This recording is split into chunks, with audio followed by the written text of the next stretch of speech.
문재인 대통령이 오늘 신년 기자회견을 열고 국정 운영 기조와 방향을 밝혔습니다.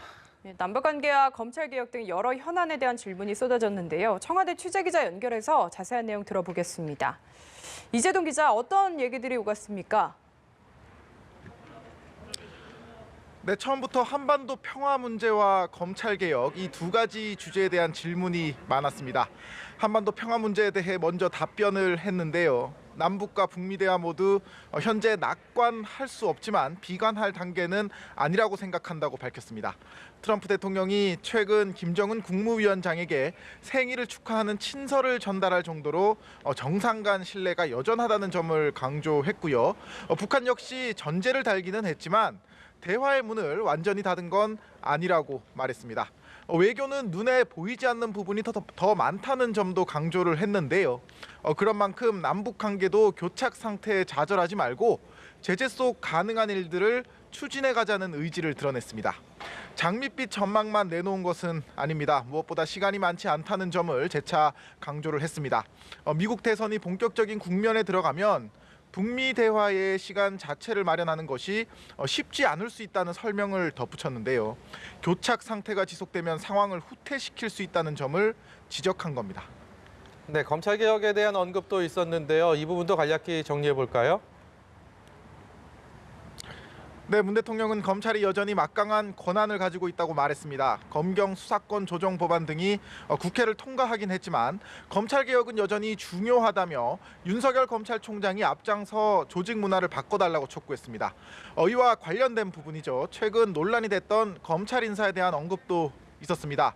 검찰의 이번 인사가 결국 윤석열 총장의 손발을 쳐낸 것 아니냐 이런 질문에서였는데요. 문 대통령은 검찰 정기 인사와 청와대 겨냥 수사는 별개라면서 검찰의 수사권이 존중돼야 하듯이 대통령과 장관의 인사권도 존중돼야 한다고 답했습니다. 이어 추미애 법무장관은 윤석열 검찰총장에게 인사 의견 개진 기회를 줬는데 총장이 먼저 인사안을 보여달라고 주장한 점을 지적했습니다. 이는 인사 프로세스에 역행하는 행동이라며 사실상 윤 총장을 질타했습니다. 초법적 권한이라는 표현까지 나왔는데 다만 인사 문제 한 건으로 평하고 싶지 않다며 윤 총장에 대한 신뢰는 여전하다는 점을 함께 강조했습니다. 네, 그리고 조국 전 법무부 장관에 대한 질문도 있었습니다. 어떤 내용이었습니까? 네, 그렇습니다. 문 대통령은 검찰 개혁 과정에서 조국 전 장관의 기여가 대단히 크다고 평가했습니다. 한편으로 마음에 빚을 지고 있다고 표현했는데요. 검찰 수사와는 별개로 조 전 장관이 겪은 고초가 걸린다는 심정을 밝힌 겁니다. 문 대통령은 다만 조 전 장관 임명으로 국민 간의 갈등과 아픔이 생겼고 그 아픔이 지금까지 이어져 송구스럽다고도 했습니다. 그러면서 이제는 조 전 장관을 놓아주자며 유무죄 여부는 재판에 맡기고 국민 분열과 갈등은 끝냈으면 한다고 밝혔습니다. 네, 경제 분야에서는 역시 부동산 문제에 대한 질문이 집중적으로 나왔는데요. 부동산 투기를 잡겠다 이런 자신감을 나타내기도 했죠.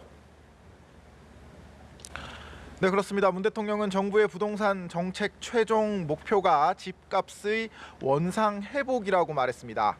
지난번 부동산 대책으로 모든 대책이 다 갖춰졌다고 생각하지 않는다며 추가 대책 가능성도 시사했습니다.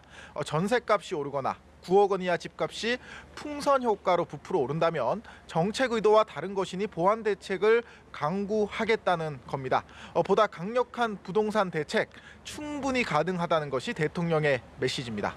한편 문 대통령은 우리나라 경제 상황과 관련해서는 긍정적 지표가 늘어나는 것은 분명하다며 자신감을 드러냈는데요.